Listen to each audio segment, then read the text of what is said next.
خوبصورت نوجوان چې دنو پولیس چې دنو ویشت او مکمل تور باندې د دنیا نه رخصت کو ویډیو را سره مکمل وګورئ د ظلم انتها وګورئ یار ډیر ظلم یې کړی دی پولیسو او دا چې کار اوسه کړی کنه چې تاسو سوچ هم نشئ کولای تاسو به دا ویډیو هم په جړه باندې مجبوره کی سیټ چې تاسو ته نوجوان ښکاری خسته نو دا پولیسو ایستلی دی په کومه طریقه باندې ایستلی ملګرو دا چې دنو په چیک پوسټ باندې راتو هلته اشاره لګېدلې وي او د نوجوان چې دنو هغه اشاره کراس کړي او ډایرکټ چې دنو لاړو چې کله دا ډایرکټ لاړو نو پولیس چې دنو دا ویشتلو او چې کله دا ویشتلو نو دا په ټرانسفارمر چې دنو ورغی او غستنې چې دنو کږې کړلې کومه خامبي چې وینو هغه هم کږې کړلی شوې بیا چې دنو پولیس پسې لاړل او پولیس ولګېدل کنه او دی نوجوانه چې دنو دی ویشتلو او دی چې دنو ګېټه کولاو کو دی ویشتو دی د دنیا نه رخصت کو یار ډېر د افسوس مقام دی ظلم انتها وګورئ دا کم قانون دی په دې ملک کې چې دنو چې څوک طاقت وري هغه خپل طاقت چې دنو هغه ښایي په مخه ټول عمر دپاره ځکه چې د پاکستان د کله نه آزاد شوی دی نو دغه کیسې پکې روان دي د ظلم انتها وګورئ کنه دغه پولیس یې هم اوس ګرفتار کړی دي ډېر زیاتې ورسره کړی دی سیټ به ښایسته نوجوان ښکاري کنه دوی اشارې کراس کړې وې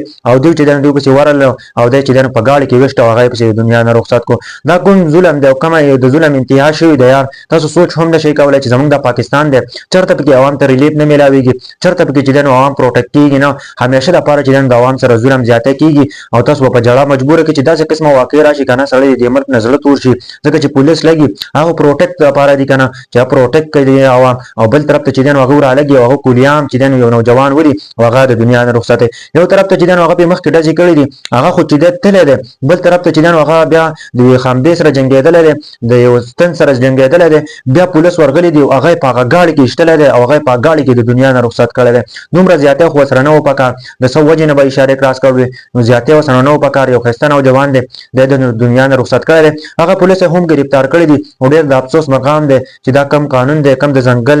سیسټم دی ملګرو تاسو سوچ هم نشئ کولی ځکه چې هر سړی پکې دی نو خپل منمایي کوي پکې نه سیسټم صحیح دی ټول څه ګډوډ سیسټم روان دی ځکه چې تاسو سوچ هم نشئ کولی د یو سړي سره به ظلم وشي د یو کس سره به ظلم وشي هغه به څوک چې دی نو هغه ښایي هم نو پکار چې دې لپاره په سوشل میډیا تاسو هم اواز چوت کړئ چې ولې داسې زیاتی کېږي پولیس کولیام لګي هغه ډزې کوي او یو نوجوان د دنیا نه رخصتوي یا په دې باره کې څه وایي خلکو د کامنټ وکړئ دا یوه واقعه راغلې وه کنه سړی ډېر زیات خفه کړي چې یو پولیس لګي او کولیان چې دی یو نوجوان ولي او هغه د دنیا نه رخصتوي نو څومره کسان مې ویډیو ګورئ کوشش وکړئ دا شیر کړئ که نه چې زموږ یو ټولو کسانو ته ورسي چې دې پولیس ته چې دی نو سزا میلاوېدل پکار دي ځکه چې ولې داسې کوي که نه ته کولیام راځي او یو نوجوان ولي هغه اشارې کراس کړی دی تا په یو پیر ډز وکړو بیا چې ته ورځې او ګاډي کې ورځې ګېټ راکولاوې په ګاډي کې چې دی نو هغه ولي او هغه د دنیا نه رخصتوي نو دا ډېر د افسوس مقام دی ټولو مسلمانانو سره ویډیو شیر کړئ چې دې پولیس ته هم سزا میلاو شي